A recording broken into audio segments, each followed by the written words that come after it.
안녕하세요. 쿡북입니다. 오늘 요약한 책의 제목은 성공과 운입니다.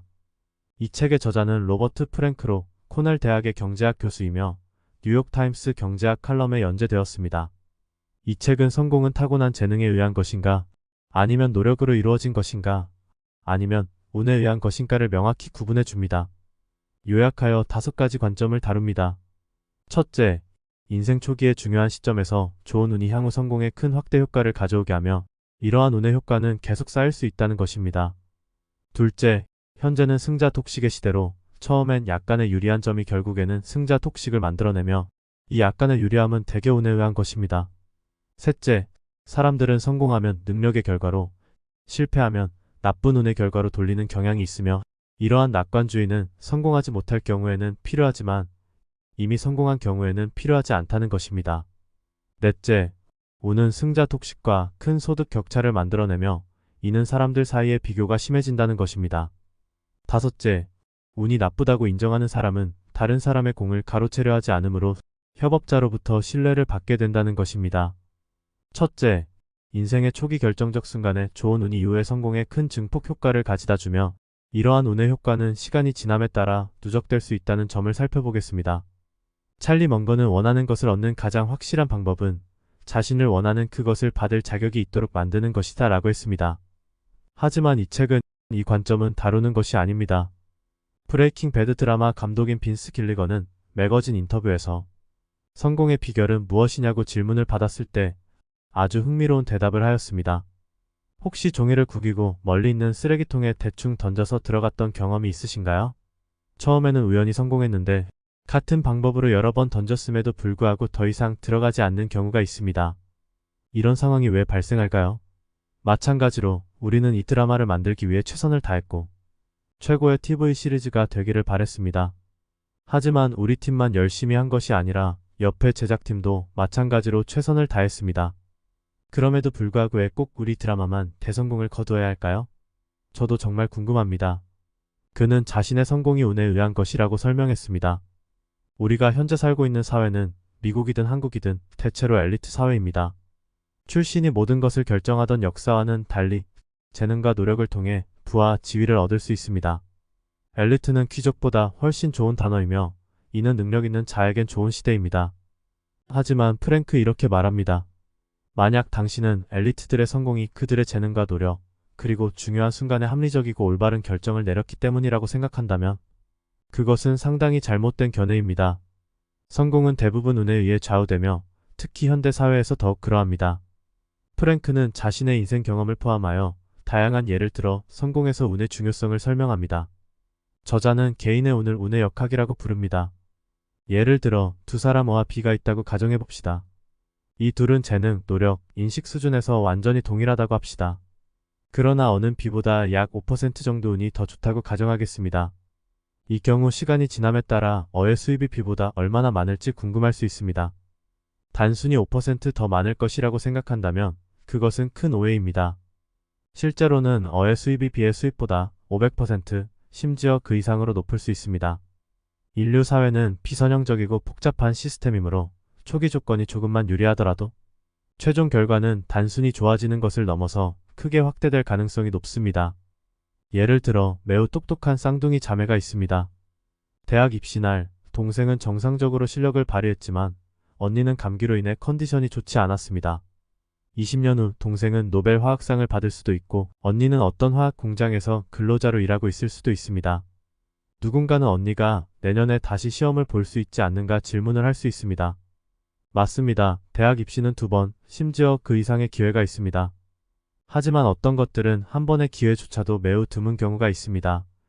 예를 들면 배우가 그렇습니다. 프랭크가 대부에서 주연을 맡은 알파치노를 예를 들었습니다. 파치노는 수많은 영화에서 주연을 맡았으며 많은 이들은 그를 타고난 최고의 배우 중 한 명이라 생각할 수 있습니다. 하지만 대부에서의 역할을 얻은 것은 운이 컸습니다. 당시 파치노는 비교적 덜 알려진 배우였습니다. 제작사는 유명 배우를 캐스팅하려 했으나 감독 코폴라는 새로운 얼굴을 선호했습니다. 당시 코폴라 역시 신의 감독이며 30대 젊은 감독이 제작사와의 대립 끝에 성공을 거둔 사례입니다. 제작사가 고려한 유명 배우들은 모두 스케줄 문제로 인해 참석 불가함으로 타협을 볼 수밖에 없었습니다. 코폴라는 시칠리아인의 외모를 가진 신인 배우를 찾고 있었고 파치노는 이 기준에 완벽하게 부합했습니다. 원작에서 파치노의 역할은 그리 크지 않았으나 코폴라는 시나리오를 수정하여 파치노가 거의 영화 전체에서 중심 역할을 맡게 만들었습니다. 이러한 기회를 기대할 신인 배우가 있을까요? 대부가 없었다면 파치노가 오늘날과 같은 위치에 있을 수 없었을 것입니다. 문득 다른 책에서 본 내용이 생각났습니다. 사람들은 브래드 피트가 잘생기고 연기를 잘한다고 하지만 한 감독은 이렇게 말한 적이 있죠. 피트처럼 잘생긴 사람을 로스앤젤레스 거리를 나가면 손쉽게 20명은 찾을 수 있습니다. 그들은 단지 운이 그닥 좋지 않을 뿐입니다. 인생 초기 단계나 결정적인 순간에서의 운은 개별 사례를 넘어 광범위한 통계적 현상으로도 나타납니다. 예를 들어 캐나다 프로하키 선수 중 약 40%가 1월, 2월, 3월에 태어나는 반면 10월, 11월, 12월에 태어난 선수는 10%에 불과합니다. 이는 소년 하키리그가 1월 1일을 기준으로 연령을 계산하기 때문입니다. 따라서 연초에 태어난 아이들이 같은 연령대에서 신체적 우위를 점하게 됩니다. 학교가 9월에 시작되므로 여름에 태어난 아이들은 가장 어린 나이로 입학하게 되어 상대적으로 불리합니다. 이는 미국 기업의 CEO 중 6월과 7월에 태어난 이들의 비율이 평균보다 낮은 이유와도 연관됩니다. 저자는 자신의 책에서 자신의 인생 이야기를 풍부하게 나눕니다. 그의 경험은 거의 전설적입니다. 1년의 좋은 운 덕분에 그는 코넬 대학교에서 경제학 교수로 임용되었으며 이로 인해 다양하고 흥미로운 연구를 수행할 기회를 얻었습니다. 또한 그는 여러 칼럼을 쓸 수 있었으며 결국 우리는 이 책을 읽을 수 있게 되었습니다. 놀랍게도 그는 2번의 죽음의 위협을 경험했으나 매우 낮은 확률의 우연한 사건들로 인해 위기에서 벗어날 수 있었습니다. 프랭크는 매우 운이 좋았지만 세상에서 가장 운이 좋은 사람 중 한 명은 빌 게이츠라고 할 수 있습니다. 빌 게이츠의 초기 경력에서 운이 어떻게 작용했는지를 살펴봅니다. 그는 1955년에 태어났으며 마침 그때가 개인 컴퓨터의 초기 붐 시기였습니다.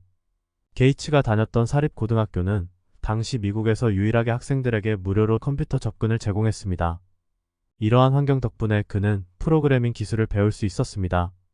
게이츠가 학업을 그만두고 창업을 했을 때 IBM이 개인용 컴퓨터 운영 시스템이 필요로 하는 시기와 딱 맞았습니다.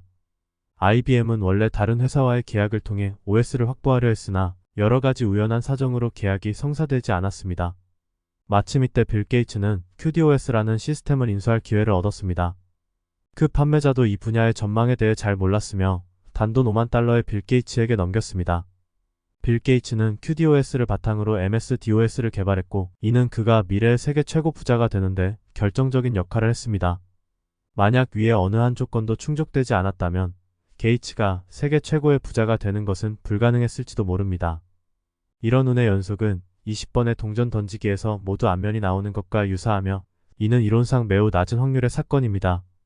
그럼에도 불구하고 지구상에는 수많은 사람이 있기 때문에 아주 드물지만 어떤 사람에게는 실제로 일어날 수 있습니다. 이는 로또에 당첨될 확률이 극히 낮지만 결국 누군가는 대박을 터뜨린다는 사실과 비슷합니다. 물론 이것이 빌 게이츠의 성공이 운에만 의존했다는 것을 의미하지는 않습니다. 재능과 노력 또한 분명히 중요한 역할을 합니다. 우리가 강조하고 싶은 점은 어떤 분야에서든 재능과 노력만으로는 충분하지 않다는 것이고 특히 경쟁이 치열할 때 운의 역할은 더 큰 것입니다. 전 세계 고등학교 야구 리그에는 1만 5천 개 팀이 있으며 이 리그에서 야구를 하는 고등학생의 수는 45만 명에 달합니다. 매년 14만 명의 고등학생이 프로팀의 선발에 참가할 자격이 있지만 최종적으로 선발되는 사람은 단 1,500명 뿐입니다. 그러나 미국의 프로야구 메이저 리그에는 총 30개 팀만 있고 각 팀은 25명만 등록할 수 있습니다. 그렇다면 매년 2,500명의 신인에게 제공될 수 있는 자리는 몇 개나 될까요? 일부 교육 전문가들은 인생을 마라톤에 비유하며 아이가 출발선에서 우위를 점하는 것에 크게 연연하지 말라고 조언합니다. 하지만 프로스포츠를 하는 아이를 둔 부모라면 이야기가 달라질 수 있습니다. 경쟁이 치열하고 탈락률이 높은 프로스포츠의 세계에서는 단지 출발선에서 앞서는 것만으로는 부족하며 항상 우위를 차지해야 하며 아니면 경기에 나설 기회조차 없을 수 있습니다. 당신의 아이가 이웃집 아이만큼이나 뛰어난 실력을 보이거나 심지어 더 우수할 수 있음에도 불구하고 우연한 사건으로 인해 한 번의 선발 과정에서 탈락했다면 다시 기회를 얻기 어려울 수 있습니다. 그 이유는 간단합니다. 경쟁자가 너무 많기 때문입니다. 프랭크는 다음과 같은 컴퓨터 시뮬레이션 실험을 해봤습니다.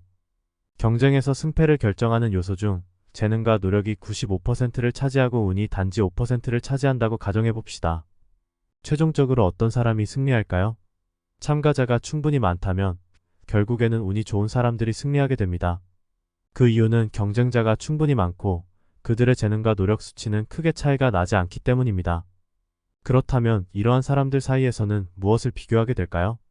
당연히 운을 비교하게 됩니다. 현재의 프로스포츠 경기가 바로 이런 식입니다. 재능과 노력은 당연히 필수로 필요하며 운이 없다면 아예 경기장에 오를 기회조차 없을 수 있습니다. 프랭크는 남녀 단거리 경기의 세계 기록 8개를 조사했는데 그중 7개는 순풍하에서 기록을 세웠고 1개는 바람이 없는 상태였으며 역풍을 맞고 기록을 세운 것은 단 하나도 없었습니다. 기회는 준비된 사람에게 온다 하지만 현실은 준비된 사람이 너무 많고 기회는 너무 적다는 것입니다. 만약 당신이 재능과 노력만으로 어떤 분야에서 큰 성과를 달성할 수 있다면 그것은 해당 분야가 충분한 인기가 없어서 당신만큼 재능 있고 열심히 하는 사람들을 끌어들이지 못했음을 의미할 수 있습니다. 재능이라는 것도 어쩌면 운의 일부일지도 모릅니다.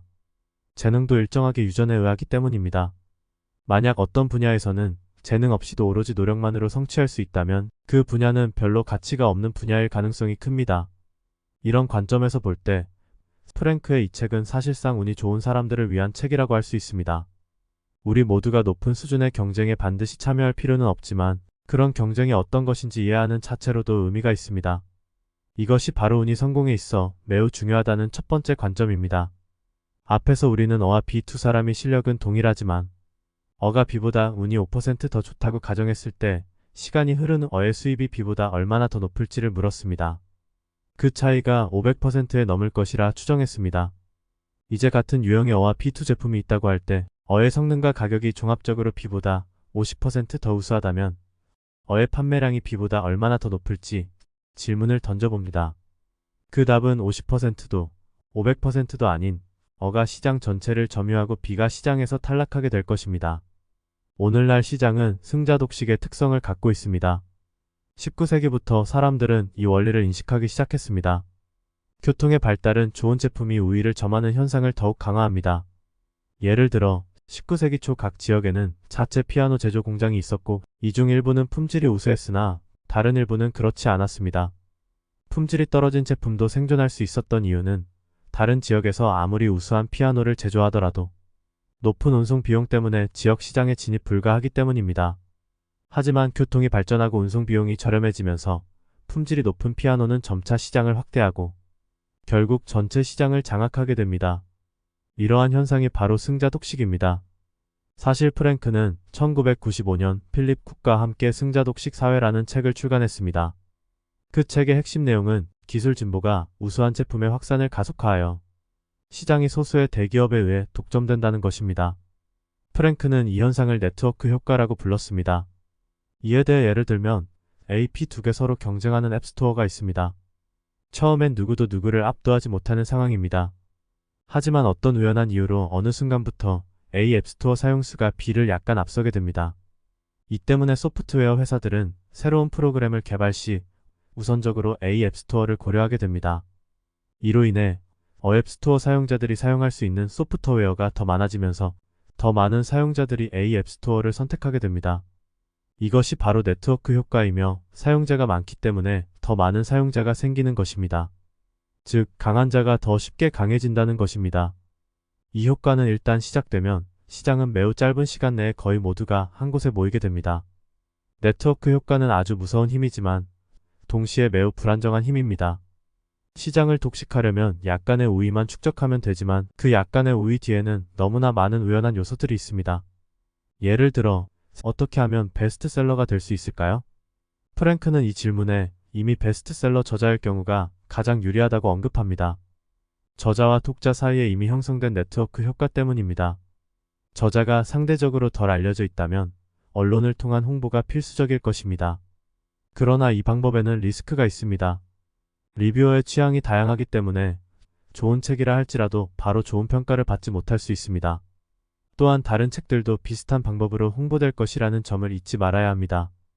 따라서 네트워크 효과를 쉽게 끌어내는 것은 어려운 일입니다. 이러한 이유로 이미 시장에서 우위를 점한 이들은 반드시 초기에 자신의 얻은 운에 대하여 감사할 수밖에 없습니다. 우수한 인재는 제품이 아니므로 쉽게 복제가 불가능합니다. 그렇지 않다면 대다수 사람들이 일자리를 잃었을 것입니다. 그럼에도 불구하고 사람들 사이의 소득 격차는 점점 더 커지고 있습니다. 프랭크는 승자독식 시장에서 개인의 소득이 두 가지 특징을 갖는다고 말합니다. 첫째, 개인의 절대적인 능력은 그다지 중요하지 않으며 중요한 것은 경쟁자에 비한 상대적인 실력입니다. 예를 들어 여성 테니스의 스타 슈테피 그라프는 90년대 내내 세계 정상급의 실력을 유지했음에도 불구하고 그녀의 수입이 가장 높았던 시기는 1993년 4월 이후의 12개월 동안이었습니다. 그녀의 실력은 변함이 없었지만 수입은 갑작스럽게 큰 폭으로 증가했습니다. 이는 당시 세계 1위였던 모니카 셀레스가 팬의 공격을 받아 12개월 동안 경기에 출전하지 못하게 되면서 모든 주목이 그라프에게 집중되었기 때문입니다. 두 번째로 고소득을 얻을 수 있는 사람은 소수에 불과합니다. 예를 들어 현재 클래식 음악 시장은 매우 크며 판매량은 역사상 최고 수준에 이릅니다. 그러나 이 시장에서 실제 수익을 올리는 음악가는 소수에 불과하며 대부분의 클래식 음악가는 돈을 벌지 못하고 있습니다. 두 음악가 A와 B를 예로 들어보겠습니다. 그들 사이의 실력 차이는 미미해서 일반 관객이 듣고서는 구분하기 어렵습니다. 하지만 음악 평론가들이 A의 실력이 더 뛰어나다고 평가한다면 상황은 급변합니다. 이러한 평가에 따라 B는 경쟁에서 밀려나고 A는 수백만 달러 규모의 연주 계약을 맺게 됩니다. 반면 B는 초등학교 음악 교사로 전향할 수도 있습니다. 또 이런 질문을 합니다. 당신은 4명의 테너 가수의 이름을 말할 수 있나요? 만약 실제로 극장에 가서 음악을 들어야 한다면 많은 가수들이 필요할 것입니다. 그러나 음반과 인터넷 시대에서는 4명의 테너만으로도 많을 수 있습니다. 10여 년 전 크리스 앤더슨이 롱테일 이론을 제시했습니다. 이는 인터넷의 등장으로 다양한 소수 문화 제품도 시장을 찾을 수 있게 되어 승자독식 현상이 약화될 것이라고 주장했습니다. 그러나 프랭크는 1995년 이후 다양한 분야의 판매 데이터를 조사한 결과 롱테일 효과가 나타나지 않았으며 오히려 가장 인기 있는 제품이 더욱 인기를 끌고 인기 없는 제품은 더욱 팔리지 않는 현상을 발견했습니다. 이는 기술이 아무리 발전해도 소비자의 시간과 에너지는 한정되어 있기 때문에 사람들은 인기 있는 영화나 베스트셀러 책을 선택할 수밖에 없습니다.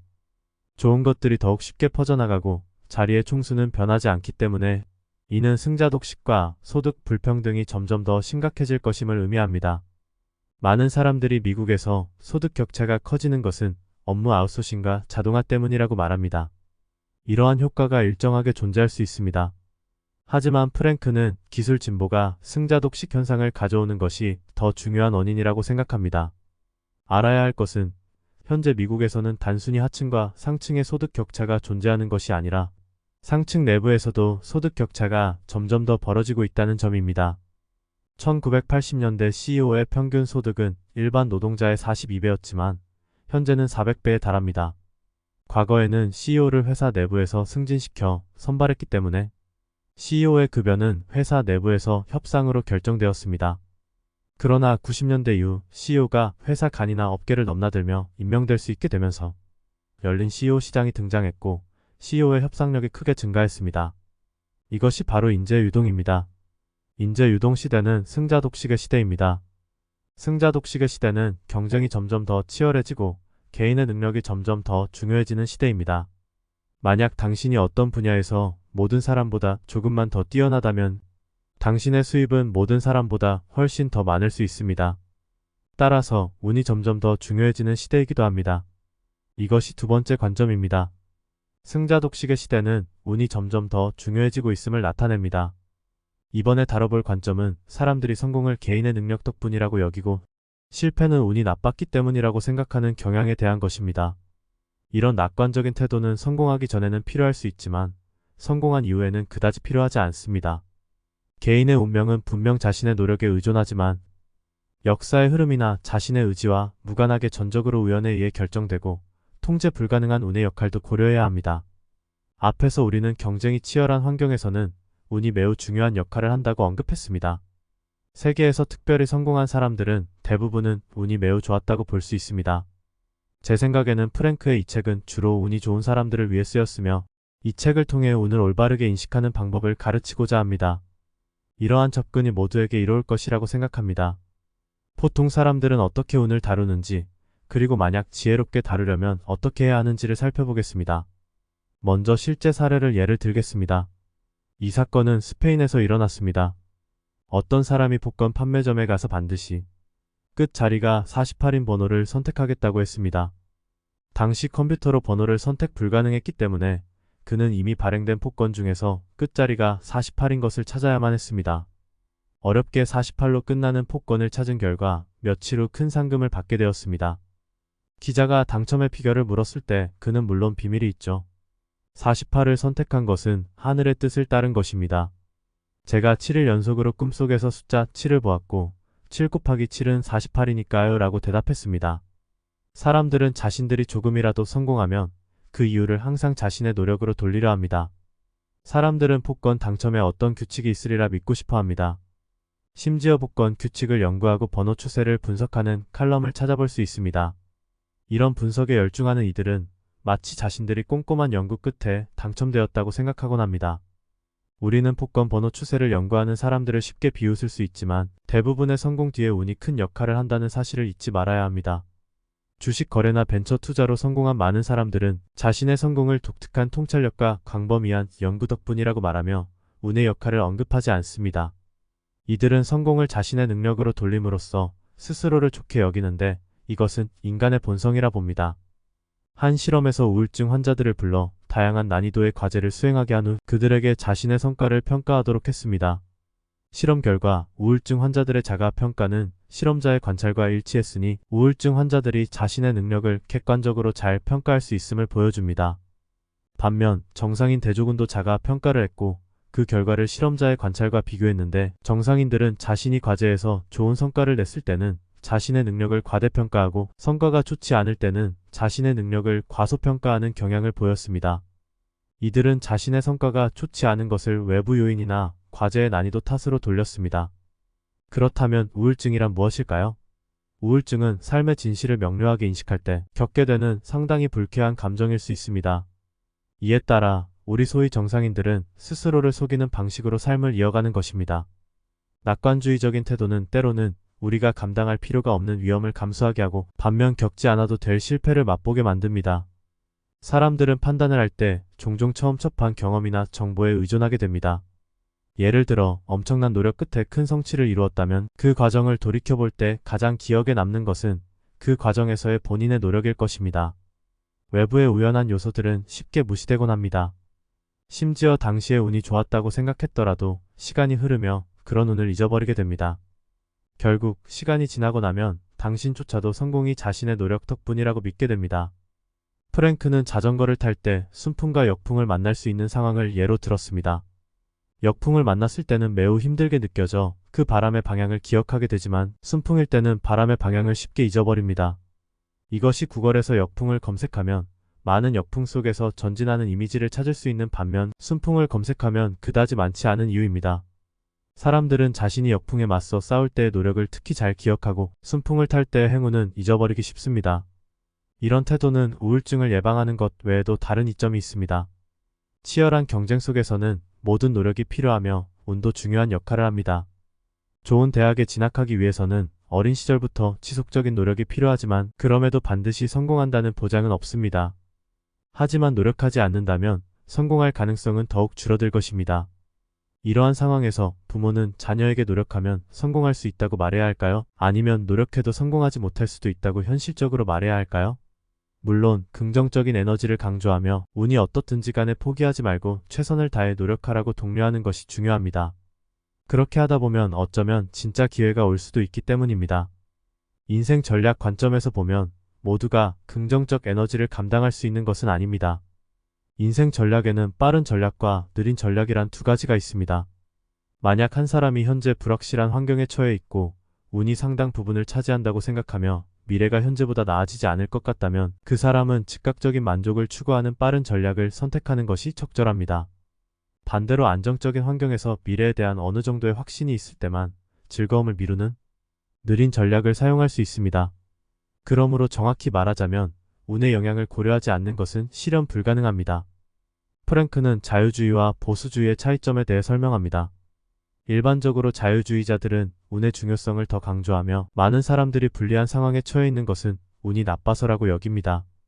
이들은 정부가 이런 사람들을 지원해야 한다고 주장합니다. 동시에 운이 좋았던 사람들이 사회에 기여해야 한다고 봅니다. 반면 보수주의자들은 개인의 노력을 더욱 중시합니다. 프랭크는 자신의 성공이 외부 환경의 영향인지 아니면 자신의 노력으로 인한 건지에 대하여 다음과 같이 설명합니다. 이 문제에 대한 관점은 사실 당신이 앞을 보고 있는지 뒤를 돌아보고 있는지에 달려 있습니다. 만약 미래를 계획하고 있다면 미래는 당신의 손안에 있으며 노력만 한다면 보상을 받을 수 있다고 믿어야 합니다. 이것이 단지 환상일지라도 그것을 믿어야만 합니다. 그래야만 최선을 다할 수 있습니다. 하지만 이미 성공을 거두었고 과거를 돌아볼 때는 당신이 받은 것이 당신이 마땅히 받아야 할 것을 초과했다는 것을 인식해야 하며 이에 대해 감사해야 한다고 합니다. 당신은 최선을 다한 실행자로서 당신이 이룬 모든 성취에 자격이 있다고 생각할 수 있습니다. 하지만 이 세상의 한 사람으로서 외부 환경의 지원 없이는 오늘날의 성취를 이루기 힘들다고 봅니다. 이것은 바로 책에서 제시된 세 번째 관점입니다. 우리는 인생에서 운의 역할을 어떻게 바라봐야 할지 설명한 부분입니다. 마지막 관점을 살펴보겠습니다. 운이 승자 독식을 만들어내고 소득 격차가 커져 사람들 사이의 비교를 심화시킨다는 사실을 이해했습니다. 매우 운이 좋은 소수의 사람들이 승자 독식의 시장 조건에서 다른 사람들보다 훨씬 높은 소득을 얻을 수 있다는 것은 기술이 발전할수록 빈부 격차가 커지는 이유를 크게 설명합니다. 미국 사례를 보면 매우 특이한 점을 발견할 수 있습니다. 1980년대부터 코로나 시기 전까지 미국의 부동산 가격은 크게 변동되지 않았습니다. 하지만 소득이 증가되지 않는 상황에서 가족당 부동산 면적은 크게 증가했습니다. 1970년대에는 중산층이라면 주당 42시간을 근무해야 월세를 감당할 수 있었지만 현재는 100시간 이상을 근무해야 한다고 합니다. 이는 미국인에게 막대한 부담을 주고 있습니다. 주택 부담의 증가는 이혼율을 높이고 거주지와 직장 사이의 거리가 멀어지며 개인 파산율 역시 증가하고 있습니다. 더 큰 집이 일반 시민의 삶을 더 행복하게 만들지 못하고 있습니다. 소득이 증가하지 않는 상황에서 주거 면적을 확대하여 비용만 늘리는 현상은 전통적인 경제학으로 설명하기 어렵습니다. 이와 매우 유사한 현상이 하나 있는데 바로 결혼식 비용입니다. 오늘날의 가치로 환산해보면 1980년 미국의 한 결혼식 평균 비용은 약 1만 1000달러였으며 2014년에는 3만 달러로 증가했습니다. 현재 뉴욕 맨해튼 지역에서는 한 결혼식의 평균 비용이 심지어 7만 6천 달러에 달합니다. 그렇다면 결혼식 비용이 계속 오르는 것이 결혼의 질에 어떤 긍정적인 영향을 미칠까요? 답은 없습니다. 경제학자들은 심지어 결혼식 비용이 높은 부부일수록 나중에 이혼할 가능성이 더 높다는 통계를 발견했습니다. 즉 이러한 현상이 발생하는 원인은 바로 비교 심리입니다. 사람들이 추구하는 것은 결국 두 가지 지위입니다. 자신이 속한 집단이 다른 집단에 비해 높은 지위를 가지는 것과 그리고 개인으로서 다른 사람에 비해 높은 지위를 가지는 것입니다. 한 사람의 행복감은 물질적 수준에 의해 결정되는 것이 아니라 주변 사람들과의 비교에서 결정됩니다. 프랭크는 소득 격차가 클수록 사람들 사이의 비교 경쟁이 심화된다는 관찰을 했습니다. 지난 수십 년간 미국에서 실제 소득이 증가한 집단은 주로 부유층에 국한되어 있습니다. 그런데 왜 소득 증가가 없는 사람들도 역시 더 넓은 집에서 살고자 하는 걸까요? 먼저 부자들의 수입이 증가하면 자연스럽게 더 큰 집에 살게 되며 호화로운 인테리어를 하고 더 비싼 가전제품을 사용하게 됩니다. 이때 부자들과 교류가 있는 상위 중산층이 자신의 집을 개선하기 시작하고 이어서 일반 중산층 가정도 따라갑니다. 이 전체 과정은 마치 폭포처럼 소비 습관이 계층별로 전달되어 내려갑니다. 부자들이 패션을 선도하고 다른 계층이 서서히 따라가는 형태입니다. 실제로 주택뿐만 아니라 결혼식, 생일 파티의 기준도 상승하고 있습니다. 미국의 평범한 중산층 가정에서는 자녀의 생일 파티를 집에서 열고 전문 마술사를 초대하는 것이 거의 일상화가 되어버렸습니다. 만약 당신과 같은 계층의 사람들이 모두 더 큰 집으로 이사 갔다면 당신 역시 그렇게 해야만 합니다. 그렇지 않으면 당신의 자녀가 해당 계층에 맞는 학교에 다닐 수 없게 됩니다. 경기장에서 경기를 관람하며 모두가 앉아 있었는데 장면이 흥미로워 일부 관객이 일어서기 시작하면 그들 뒤의 관객들도 서지 않고는 안 되는 상황과 비슷합니다. 결국 모두가 서서 관람하게 되지만 그 결과 얻는 시야는 앉아있을 때와 별반 다르지 않습니다. 이러한 현상은 인간에게만 존재하는 것이 아닙니다. 예를 들어 미국 무스뿔은 수컷 사이의 싸움에서 사용되는 무기로 개별 수컷에게는 뿔이 클수록 좋습니다. 충분히 큰 뿔을 가진 무스만이 경쟁자를 물리치고 더 많은 번식 기회를 얻어 유전자를 전달할 수 있기 때문입니다. 하지만 뿔은 늑대에게는 아무런 쓸모가 없으며 무스는 늑대를 만나면 도망칠 수밖에 없습니다. 너무 크고 무거운 뿔은 무스의 달리기 속도를 늦추게 합니다.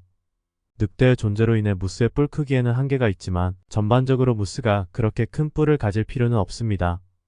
가장 좋은 방법은 모든 수컷 무스가 함께 앉아 회의를 열어 뿔 크기를 반으로 줄이는 것입니다. 이렇게 하면 부족 전체의 생존 기회가 더 좋아지며 각 수컷의 상대적 지위도 그대로 유지될 수 있습니다. 물론 무스는 회의를 열지 않지만 인간은 할 수 있습니다. 프랭크의 이 책에서 핵심 제안은 우리가 경쟁으로 인한 불필요한 지출을 줄이고 그 돈을 기반 시설 건설에 투자하는 것입니다. 이는 각자의 상대적 사회적 지위를 바꾸지 않으면서 모든 사람에게 이득을 줄 수 있습니다. 당신의 성공에는 운의 역할이 있었으며 이는 빈부 차이가 점점 심해지는 문제를 초래하였습니다. 운 좋게 성공한 사람들은 응당 사회에 대하여 더 큰 기여를 하는 것이 그들의 책임입니다. 이상은 네 번째 관점입니다. 이어서 마지막 관점을 살펴보겠습니다.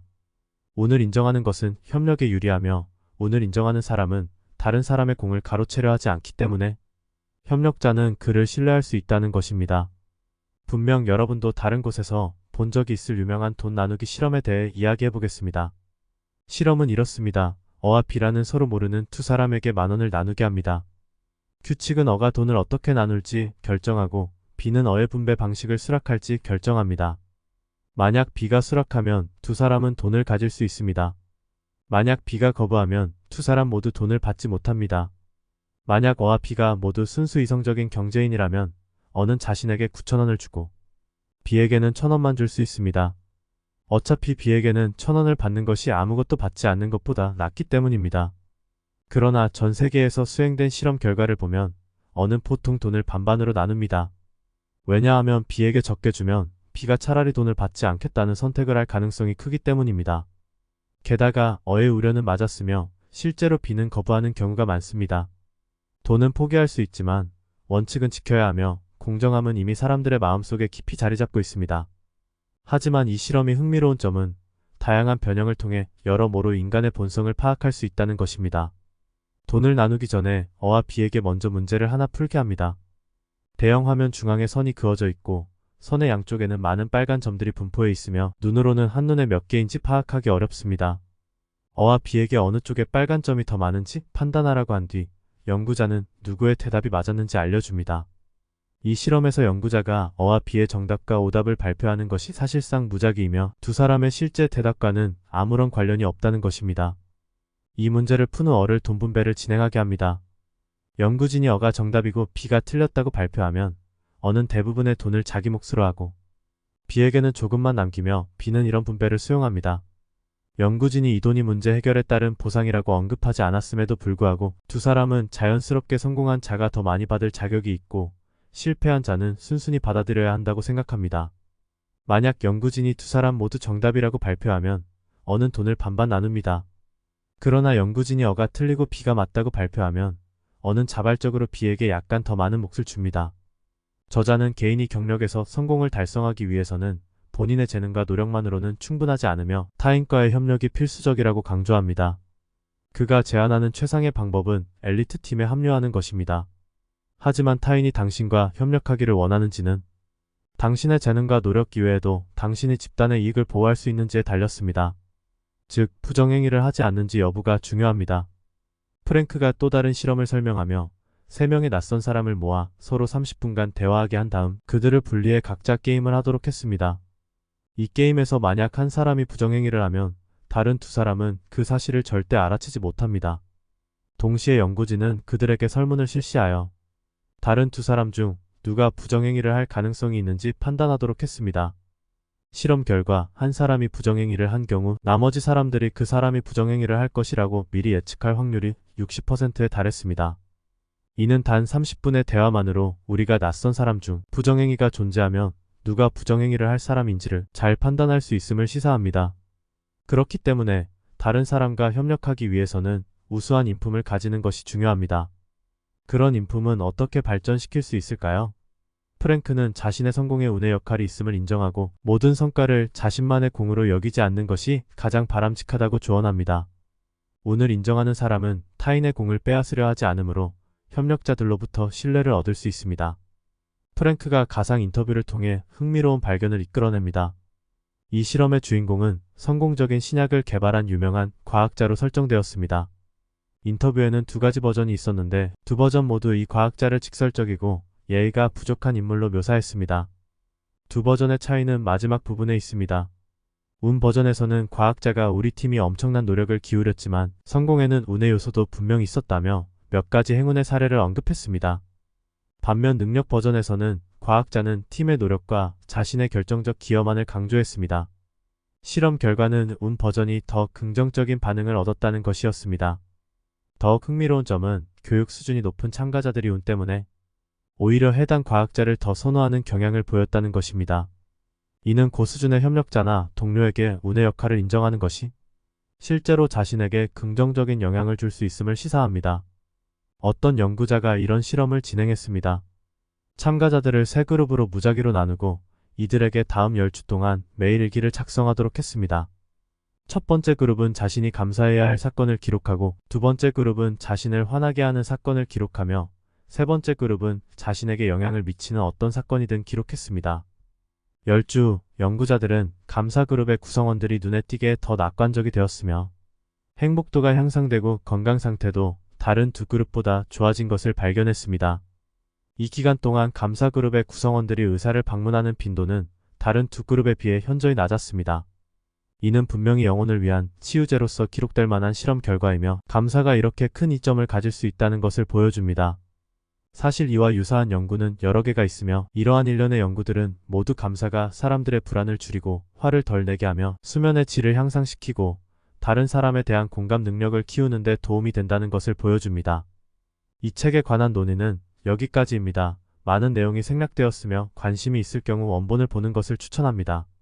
이 책의 핵심 관점들을 다시 정리해서 요약해보면 첫 번째, 인생의 초기 결정적 시점에서의 좋은 운은 이후 성공에 큰 증폭 효과를 가지며 이러한 운의 영향은 지속적으로 누적됩니다. 두 번째, 현재 우리가 살고 있는 시대는 승자독식의 시대로 처음에 약간의 우위가 결국에는 승자독식을 가져오며 이 초기 우위는 주로 운에 기반합니다. 세 번째, 사람들은 성공을 자신의 뛰어난 능력 때문이라고 생각하고 실패를 나쁜 운 때문이라고 돌립니다. 이러한 낙관적 태도는 성공하기 전에는 필요하지만 이미 성공한 이후에는 그렇지 않습니다. 네 번째, 운이 승자독식을 초래하고 소득 격차를 확대시킴으로써 사람들 사이의 비교 경쟁을 더욱 가속화합니다. 마지막으로, 운을 인정하는 사람은 다른 사람의 공로를 빼앗으려 하지 않으므로 협력자들로부터 신뢰를 얻게 됩니다. 좋아요, 구독 부탁드립니다.